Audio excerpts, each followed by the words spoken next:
Hell is a furnace of unquenchable fire, a place of everlasting punishment where its victims are tormented in both their bodies and minds in accordance with their sinful natures, the actual sins committed, and the amount of light that they reject. Hell is a place for which God's wrath is revealed as a terrifying, consuming fire, and men live with unfulfilled lust and desires in torment forever and ever.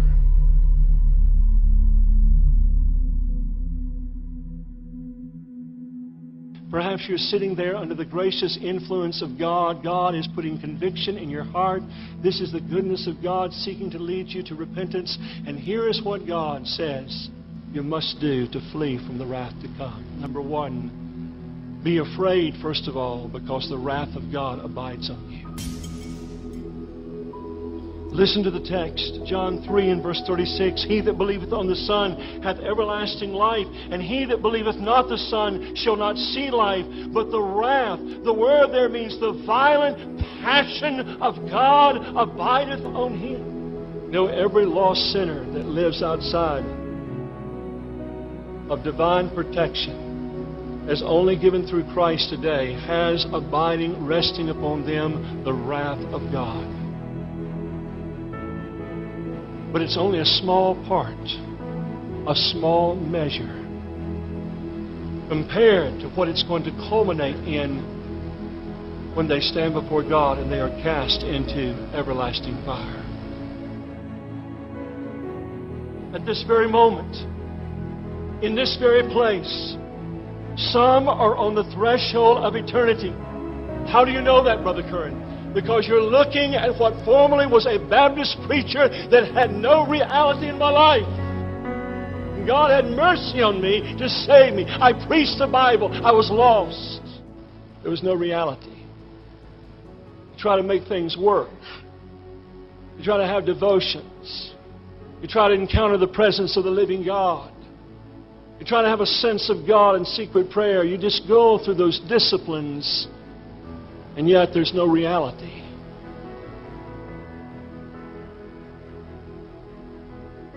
And here's probably the greatest evidence that you're outside of Christ, and the fact you have no power to overcome sin. Can you overcome sin? Or are you still living in the muck and mire of internet pornography?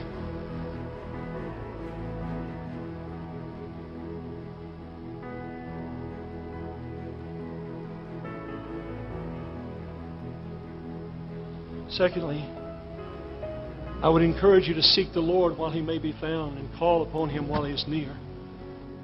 Isaiah chapter 55. Listen, friend, that admonition presupposes that there can come a time where you'll seek the Lord, but He will not be found.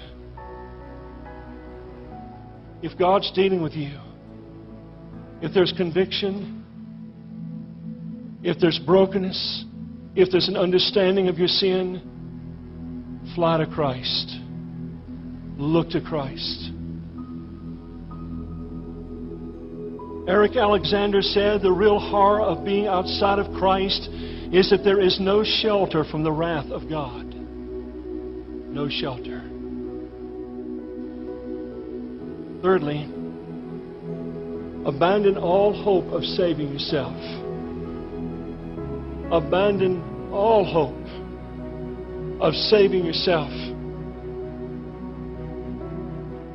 Attempting to be moral and live up to these standards that you've heard in these days without the power of grace rested in your heart will only aggravate sin and increase your apostasy.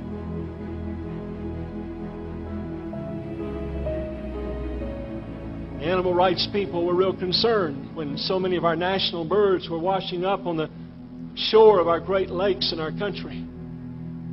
The bald eagle. So they began to closely investigate why these birds were dying the way they were. See, because of so much environmental pollution, the birds were not able to find sufficient game and sustenance to sustain themselves. And so these birds would fly across these lakes. And those monarchs of the sky would have those wings spread out, and flying just above the surface of the lake, they could see a pickerel or a pike. And suddenly they would draw those massive wings as they would soar upward. They would draw them to their side, and then they would dive toward the water, and they would penetrate the surface of the water like a bullet, and then they would spread those big talons out, and they would grab that large fish and make their way in a struggle to the surface of that water once again, and then spread out those wings and take their flight with that fish in their clutches. Only problem was, many times the fish was so large and the eagle was so far from shore that it would not turn loose the fish before the fish drugged that eagle to its death by drowning it. It did not have enough strength to get back to the shore. Friend, that is a picture today of so many people in our churches. They're embracing their own works. Those are idols. And before they'll turn loose those things and abandon all hope of saving themselves, that very idol will drag them to their eternal damnation. Believe on Christ at once. Believe on Christ at once. You say that's too simple. You want to know why it's so simple? Spurgeon said, the reason God has made it so simple, come unto me, all ye that labor and are heavy laden, and I will give you rest. All that come unto me, I will in no wise cast out. Why has God made it so simple?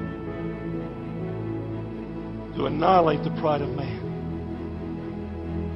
Because man always wants to take a little credit, a little glory in what he's done. I prayed the prayer. I walked an aisle. I made a decision. No, friend, it's all of grace. It's all of grace. You believe on Christ at once, brethren. Listen to the words of the Scottish minister Robert Murray McCheyne. He said, the present is your only time to be saved. There is no believing, nor repenting, nor conversion in the grave. No minister will speak to you there. This is the time of your conversion.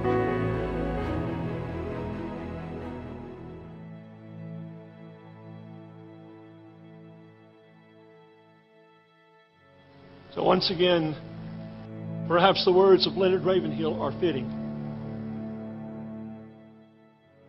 He said, if they sing, worthy is the Lamb in heaven, in hell they will sing, the harvest is past, the summer is ended, and we are not saved.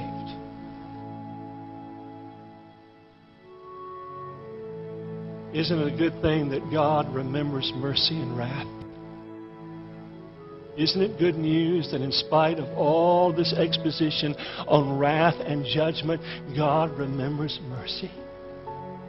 You say, well, I just don't feel it right now. I don't feel very contrite and remorseful over my sin. Listen, friend, if God has given you understanding, I want to use a term that Spurgeon coined, duty faith. You leave whatever is keeping you from Christ and come to Him, and I can assure you, He will show Himself strong on your behalf and save you to the uttermost.